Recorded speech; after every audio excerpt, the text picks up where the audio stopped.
Илгертеден бери адамдын билгенинен билбегени көп деп айтылып келет. Канчалык аракет кылбайлы баарын көрүп биле албайбыз. Мүмкүнчүлүгүбүз канчалык болсо, ошончолук маалымат алганга жетише алабыз. Ал эми бүгүн биз билимдин терегине кирип маалымат казып чыгалы деген ой деле жок. Жөн гана шаар башчысынын бир күнү кандай маңызда өтөрүн бирге баам салып көрөлү деп чечтик. Өмүркулов Иса Шейшенкулович 1957 жылы 12 мартта Кант районуна караштуу Тоолу Маевка айылында жарык дүйнөгө келген. Бүгүнкү күндө 2 уул, бир кыздын атасы, кесиби боюнча инженер-механик, 4 жолу жогорку кеңештин депутаттыгына шайланган. Акыркы 20 жыл ичинде саясаттын чоң майданында алгылыктуу иш алып барып келет. Шаар башчысы жумушка 7:30-да келет дегенден Бишкек шаардык мэриясынын имаратынын алдында 7:30 чукул барып калдык. Айтылгандай эле ошол убакта шаар башчысынын автоунаасы келип токтоп, Иса Өмүркулов мэриянын имаратына кадам таштоо менен жумуш күнү башталды. Жумуш ордуна башка кызматкерлер келиче бир күндүк иш планын карап чыгып, анан алар келгенде тиешелүү тапшырмаларды берип, иш убактыларында пландап жатты. Шаардын жетекчисинин жумушу көп кырдуу болот экен. Бул жерде шаардын тургундарын майрамсыз, выходной жок, круглые сутки баягы жыл боюнча толугу менен биз көрсөткөн өзүбүздүн баягы кызматыбызды үзгүлтүксүз жасап беришип турушубуз керек. Мисалы үчүн кышында жылуулук, жылуу ызык суу боло турган болсо, жайында ушул жалпы шаардын көрүнүшү, көрктөндүрүү, ушул өсүмдүктөрдү сугаруу, жаз алды менен болсо ошол көчөттөрдү жана гүлдөрдү эгүү, күзүндө баарын тең жанагындай консервация кылып кышка даярдык. Кызматкерлерине тапшырмаларды берип бүткөн соң аткарылып жаткан иштер, шаардын чечилбеген маселелери, терс көрүнүштөр туурасында кеп козгоп берди. Шаардын жолдорунун абалы өтө оор. Бул баарыбызга маалим. Бул мисалы үчүн мен келгенде эле бир күндө эле мындай абалга келип калган жок. Бул жылдан жылга 10 жылдап ушу жолго жасаган бийликтин мамилеси болгон. Каражаттын жетишпегендиги болгон.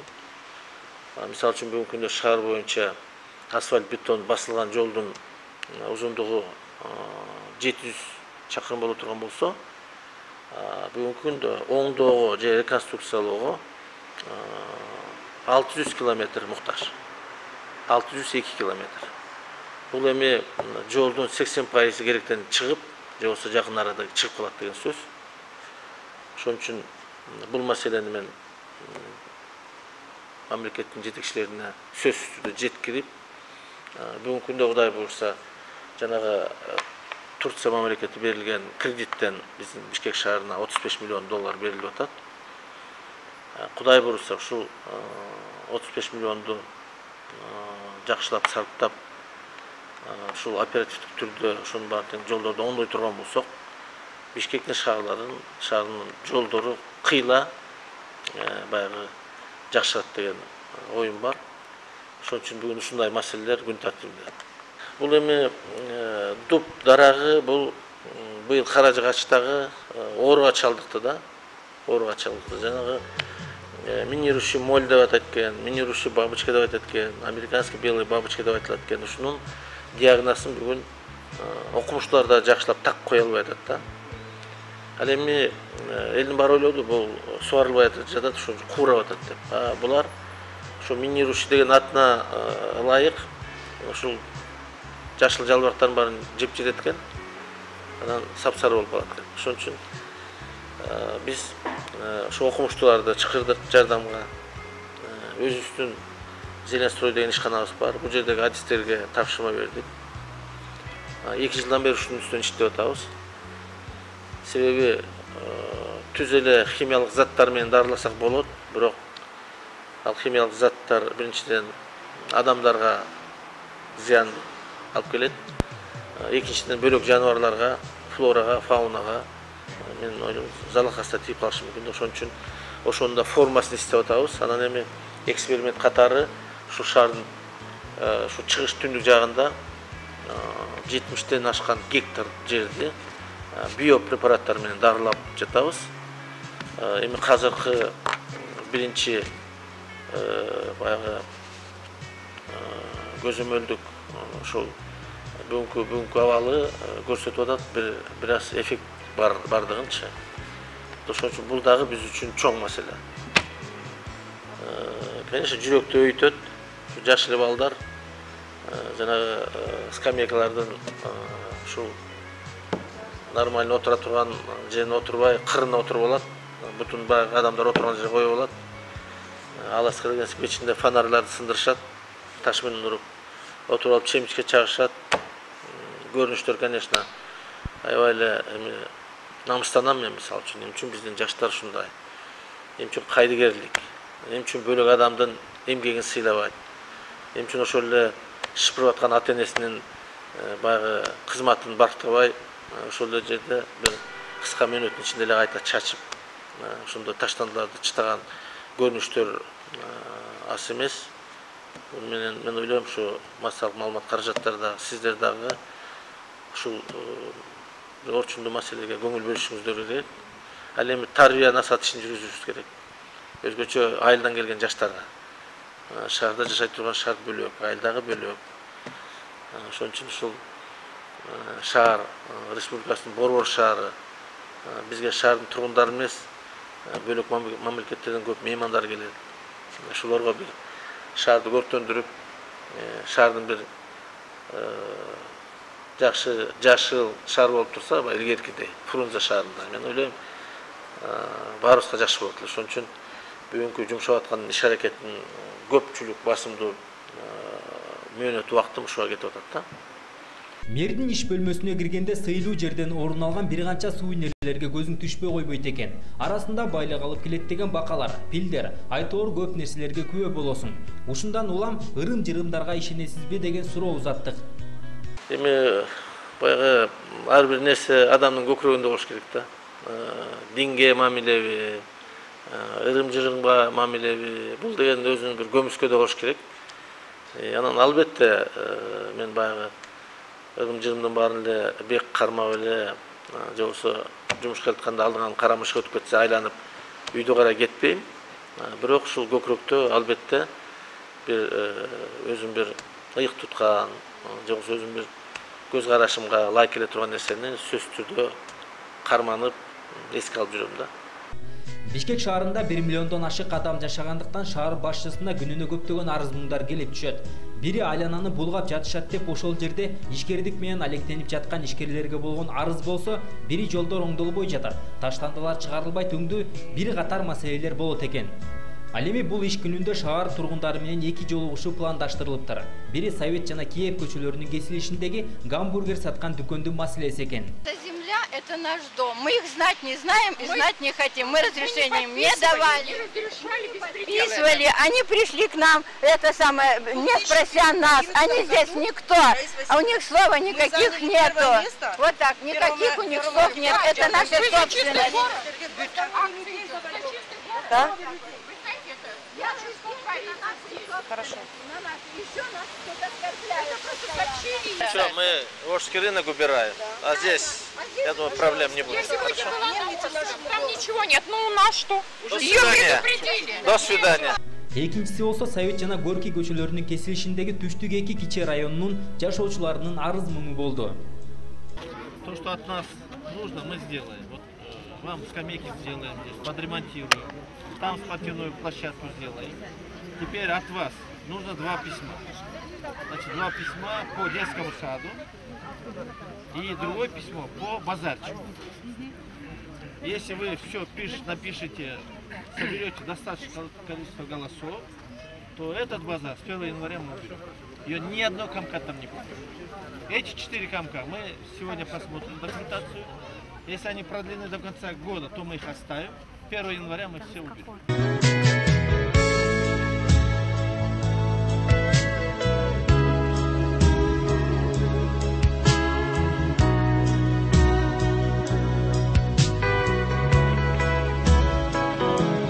Мен сөзсүз түрдө артыма жакшы сөздөрдү калтыргым келет. Ушул Өмүркулов мэр болуп турганда көчөлөр тазаланды эле, жолдор оңолду эле, көп кабаттуу үйлөрдүн фасадтарынын баары акталып сырданды эле. Мындай спорт аянтчылардын баарын жазап берип, ушул элдин мындай бир элесинде калганга аракет кылганда, менимче мындан өткөн бақыт жоқ деп айтады деймін.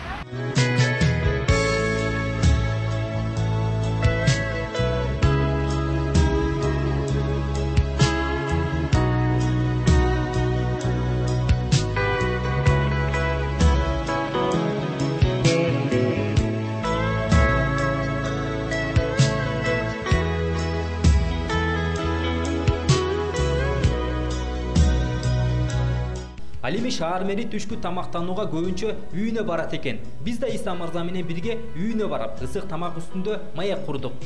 Мен үйдөн менин ордум бул жер. Мисалы үчүн бул жерге мамама келчегим отурат. Балдар келсе бар үй жанынан. Балдар келсе үйдө өт дейт. Мен өтпөйм да ушул жер менин ордум. Бар эч ким отурбайт берге. Эми мына жолдош менен жашаганыбызга 38 жыл болду. Айттырбай эле көп нерсени түшүнүп калат да. Проблема болсо кошо кайгырып, кошо сопереживать этет. Сүйүнүч болсо анда көрүп турат. Эми көп бир жерге жашагандан кийин бири-биринин кыял жоругун бар тең эле маалым болуп калат да. Албетте жумуштагы проблемаларды айтпайм. Эмне кереги бар ал үй-бүлөгө тиешеси жок. Кээ бир учурда мындай сындоо да болот. Сындоону дагы мен негизинен туура кабыл алам. Эми сындалаткан кимге жаксын, бирок мен туура кабыл алам. Себеби ар бир сында өзүнүн бир маңызы бар, өзүнүн бир өзгөчөлүгү бар. Ошого көңүл бөлүшүбүз керек. Чарба жумуштарына мына мисалы үчүн судовойством чөп чабам, короодо бак-даракты сугарам. Бак-дарак тигебиз жылыга. Жана алмаларды да кыркыш керек жаз алды менен. Опрыскивать этиш керек. Мен өзүм кыркам, жакшы билем алмаларды кандай. Бай кыйштырганды да билем. Себеби ошонун баарын тең атабыздан үйрөнгөнбүз кичке кезде. Малдын баарын тең билем, малдын баягы кандай ык керек экенин, кандай караш керек. Биз барганда үй бүлөсү, неберелери көлгө кеткендиктен аларга болгон сагынычын айтып олтурду. 6 неберебиз бар. 3 эркек, 3 кыз. Улуусу 10го чыгып калды, 4-класста окуйт. Андан кийин неберем 1-класска барды, быйыл 1-класска барды. Эң кичинекейлери 1,5 жашта. 2 эгиз эркек балдар. Эми неберелер бул өзүнчө эле бир керемет нерсе болот экен да. Менимче неберелерин кимдин небереси бар ошону жакшы түшүнөт. Булар эми баягы балдар биз жаш кезде балдарды ошо кандайдыр бир кошо өсүп калат да, мисалы үчүн. Улуу балам азыр 30-31-де, мисалы үчүн. Анан кички мезгили эсте жок да. Анан булар уже азыркы неберелер тоготпойт самый главный. Тоготпойт, укпайт. Өз ата-энесин угат, чоң ата чоң энесин угушпайт да. Кандайдыр бир өзгөчөлүк барбы деп ойлойм.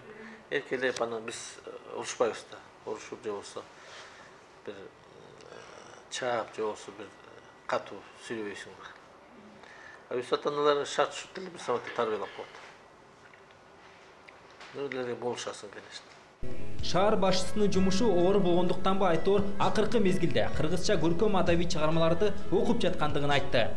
Мен жакында ушу жакындан бери мындай ырларды көп окуп атам да. Вот могу акыркы окуган китебим Анатай Өмүрхановдун ыр жыйнактары, кыска жанагындай четверостишиялары, ошону окудум. Ошо жакын учурда. Ага чейин Кыялбек Урманбетовдун ошол ыр жыйнактарын окудум.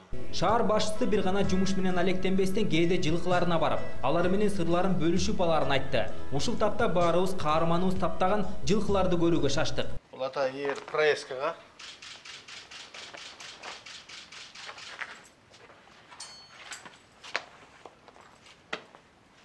Бүлүктөрдү тандап атканда өзүңүз тандайсызбы? Эми булар ар кандайда булар биринчиден өзүбүздүн бийлерден түшкөн кулундар. Сөзсүз түрдө таза кандуулар менен таза кандууларды баягы каратат да. Себеби бөлөк кан болгондо уже таза болбой калат да. Андан таза чистокровный деген ушу да. Бунун породасы? Бул английский чистокровный порода. Бул ошол байгелерди алып чыгабы, жарыштарга катышабы? Бул мисалы үчүн биринчи чабылды жакын арада. Биринчи байгеси, анан эми булар өтө мына назик келет да. Өтө назик келет, анан кийин булардын бутун аяш керек да, себеби көп учурда ушул эң бир мындай бир узкий жери ушул буту чоюлуп калат да, могу тарамыштар. Тарамыштар чоюлуп калат. Анан чапканга жарабайт. Ошон үчүн муну биринчиден даярдаш керек. Жакшылап. Чабышка чыгып утулуп калган нерсе болот. Эми албетте ат чабыш башталганда утам дейсиң, а утам дебесең анда стимул болбойт да. Албетте дайым эле байгелүү орундарды ала бербейт. Жылкынын бул өзү дагы чистокровныйлардын баары эле бирдей чуркай бербейт. Ар кимиси ар кандай чуркайт, ошон үчүн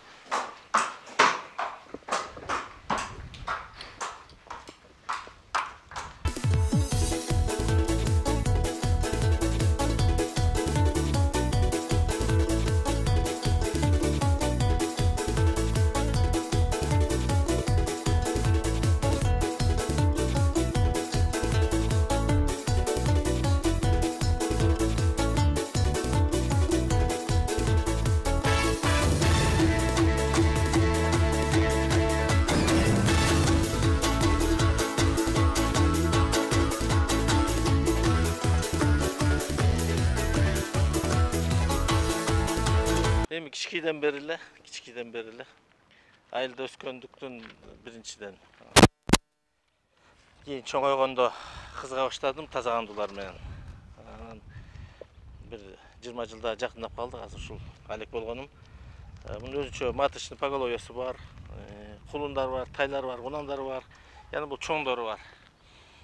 Биринчиден жыгылган аттан, тайдан жыгылган эсте көбүрөөк калат да, анан кийин көп байгелерди уттук ушул жылдары. Чарчаганда ат минип эс алган Иса Өмүркуловдун таза кандуу бүлүктөрү бар экен. Алар кеминде $5000 кем эмес дейт. Таза кандуулардан бир 30 баштай бар. Маточный поголовьясы чабат тургандар. Мына азыр бир тобу тоодо, бир тобу бул жерде. Эгерде байгени ута турган болсо, аябай кымбат болот. Негизи кымбат. Бир казыр жөнөкөйлөрү бир $5000 арзаны жок. Эң жөнөкөй эле, жөнөкөй маткасы болобу жок. Булар мисалы үчүн мол жогоруда көргөн ат, мисалы үчүн бир $15000 сатканга дагы ошо ойлоном да, сатайым же сатпайм да. Жумуш убактысы таң эрте башталган шаар башчысынын жумушу мындай көрүнүштөр менен гана чектелбейт экен. Кээде 2 саат уктап кайра жумушка келем деген Иса Өмүркулов баш калаада майрам өтүүчү күндөрү дем алышсыз иштейбиз деп сөзүн бүтүрдү. Бул менен биздин кала башчысы менен болгон бир күндүк ишибиз жыйынтыкталды.